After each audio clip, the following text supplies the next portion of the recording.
Étudions à présent les thèmes qu'il faut absolument connaître avant de dire qu'on est trader. Donc le premier thème que nous allons voir sans plus tarder, c'est le broker. Le broker, pour être le plus clair possible, c'est la société auprès de laquelle vous allez créer votre compte pour pouvoir accéder au marché. Donc le broker fait le lien entre le trader et le marché réel. Donc comme je vous l'ai dit, le forex c'est un marché de gré à gré où dès qu'il y a un acheteur et un vendeur, le marché est déjà présent. Du coup, pour pouvoir spéculer sur ce marché, vous n'allez pas aller au marché, aller acheter les devises. Non, vous allez vous allez vous inscrire auprès d'un broker et le broker va recevoir vos ordres et les transmettre à un fournisseur de liquidité, c'est-à-dire la banque qui va lui fournir la quantité de liquidité que vous avez demandé. Donc, c'est le broker qui va servir d'intermédiaire, qui va faire tout ce travail pour vous. Le broker va également vous fournir votre logiciel à travers lequel vous allez pouvoir trader, passer vos ordres d'achat et de vente d'actifs. La cotation, c'est le prix de l'ultime transaction. Alors, je pourrais dire tout simplement que quand on dit cotation, c'est le prix de vente et d'achat d'un actif. Mais dit comme ça, ce serait un peu menti parce que ça sous-entendrait que le prix pouvait être fixe. Du coup, on dit le prix de l'ultime transaction ou le prix de la dernière transaction, tout simplement parce que le prix aurait déjà bougé au moment où je suis en train de parler. Du coup, dès que vous regardez sur le tableau, vous voyez le prix de la dernière transaction sur le marché, mais ce n'est pas le prix parce que dès que vous allez regarder à nouveau, le prix aurait changé. Et à chaque fois, vous verrez le prix de la dernière transaction. Alors, quand on regarde une cotation, on voit deux prix. Parce que le prix pour un acheteur n'est pas le même que le prix pour quelqu'un qui vient vendre. Supposons que vous allez dans un bureau de change et que vous vouliez vendre des dollars. Eh bien, le coursier, lui, il va vous acheter ça à un prix donné. Mais si par contre vous étiez venu pour lui acheter à lui, lui va vous le vendre à un autre prix. Donc, c'est parce que c'est ce que lui il achète qu'il revend et il faut qu'il fasse un bénéfice.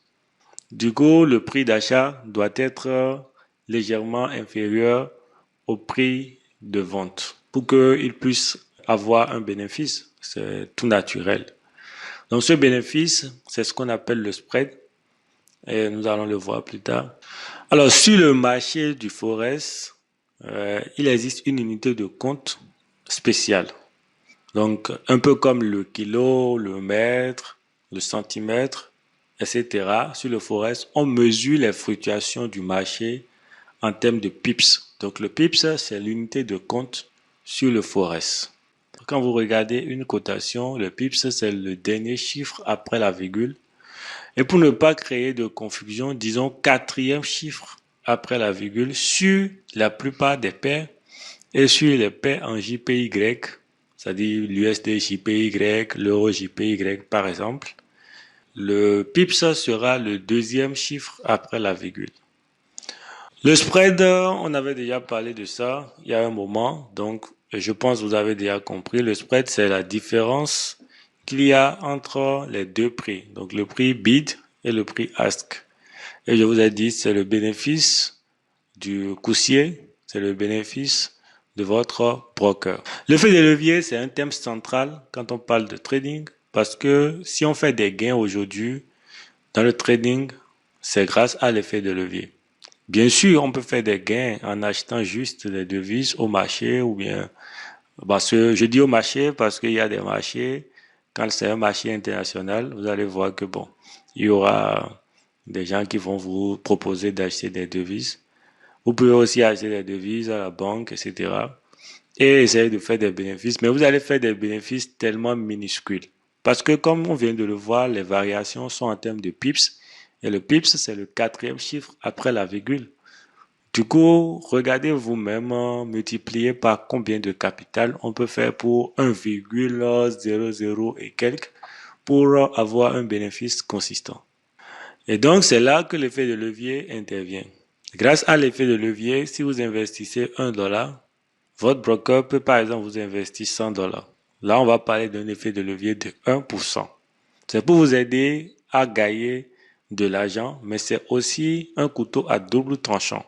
Si vous en abusez, ça peut très vite se retourner contre vous parce que l'effet de levier, en multipliant votre capital investi, vous expose davantage que ce serait si vous n'aviez pas fait usage d'effet de levier. Alors, comme on l'a vu, le trader, il travaille avec les prix. Le graphique étant la représentation des prix, le trader va beaucoup travailler avec le graphique. Donc, le graphique, c'est le principal outil du trader. Donc, c'est ce qui va faire l'objet de vos études, c'est le graphique. Le graphique que vous allez étudier pour décider si vous voulez acheter ou vendre. Donc, le graphique nous montre juste une représentation graphique de la succession des prix, de toutes les variations de prix. Si ça baisse, le graphique bouge et va au nouveau prix. Quand on prend un graphique, il y a deux éléments cruciaux. Nous avons le temps et le prix. Donc vous avez en horizontal le temps et au vertical, vous avez le prix. C'est pour pouvoir relier un prix donné à un moment précis. Donc vous pouvez savoir à quel moment précis le marché était à tel prix. Donc voilà un peu comment est-ce que cela se passe. Alors il existe plusieurs types de graphiques. Celui que vous avez à l'écran, c'est ce qu'on appelle le graphique en ligne. Ce graphique est facile à lire parce que c'est juste une ligne qui bouge quand le prix bouge et qui laisse des traces. Du coup, c'est très facile à lire, mais il manque de détails pour les analyses. Avec l'évolution, le graphique en bas est apparu. Ce type de graphique donne plus de détails que le graphique en ligne. Entre autres choses que ce graphique apporte, il y a le fait que ça sépare le marché en des unités de temps. Donc, il peut s'agir d'une unité d'une heure, 2 heures, 3 heures, 4 heures, une journée, un week-end, une semaine, un mois ou une année. Donc, pour une unité, nous allons voir ce qui s'est passé. Donc, on va avoir, entre autres informations, le plus bas, le plus haut de la séance. La clôture et l'ouverture, c'est le niveau où le prix a démarré pendant cette séance, pendant cette période. Si c'est une période d'une heure, ça veut dire que au début de cette heure-là, le marché était là. Et la clôture, c'est que à la fin, le marché était là. Du coup, le marché peut très bien baisser jusqu'au plus bas et revenir clôturer au lieu où on a mis clôture, comme vous pouvez le voir à l'image. Maintenant, nous avons le graphique qui est le plus populaire aujourd'hui, qu'on appelle le graphique en chandelier. Ce graphique rajoute une information supplémentaire aux informations que nous avons déjà avec le graphique en bas. Et l'information est la couleur. Donc, on a le plus haut, le plus bas, l'ouverture, la clôture. Mais en plus de ça, on peut savoir si pendant cette période, le prix a monté ou si au contraire, le prix a baissé. Donc, si le prix a monté, le graphique sera de couleur, bon, peut-être blanc ou vert. Les couleurs sont personnalisables dans votre logiciel de trading et vous pourrez donc choisir une couleur différente pour la hausse et une couleur différente pour la baisse. Ce qui est très intéressant pour avoir une vue globale du marché, savoir ce qui se passe d'une manière générale. Eh bien, voyons à présent ce que vous aurez à faire, vous, traders. L'activité de trading peut être divisée en 4 sous-activités. Pour être un bon trader, il faut être bon dans 4 choses. Nous avons l'analyse, le trading, qu'on peut encore appeler la gestion des positions, le management du risque et le coaching mental. Je m'explique. Vous devez être un bon analyste parce que vous devez analyser les prix, c'est-à-dire le graphique, pour décider ce qui pourrait éventuellement se passer. Donc, vous devez utiliser correctement les outils d'analyse pour pouvoir anticiper au mieux les prix. Ensuite, Quand on parle de gestion de position, c'est qu'à un moment donné, vous devez décider d'acheter. Et donc, vous devez bien décider de quand vous achetez, de comment vous devez rester et de quand est-ce que vous devez vendre pour encaisser votre bénéfice ou votre perte. Vous devez prendre des décisions correctes à tous ces niveaux. Et c'est ça, la gestion de position.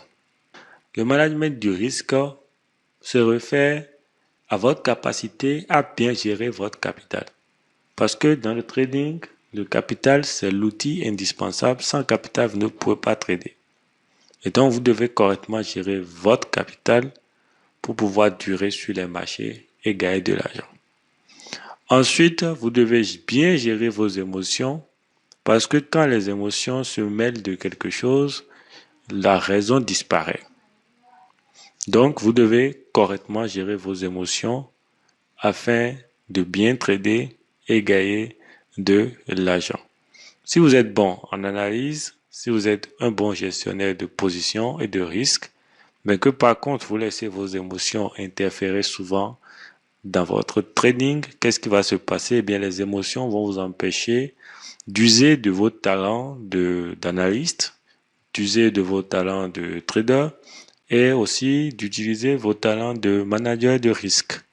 Donc, vous allez, par exemple, vouloir vous venger du marché et vous allez prendre trop de risques, ou bien vous allez vous impatienter et rentrer en position trop tôt. Pour la suite de la formation, nous allons nous retrouver sur le logiciel MetaTrader pour faire une petite prise en main avant de rentrer encore plus dans le vif du sujet.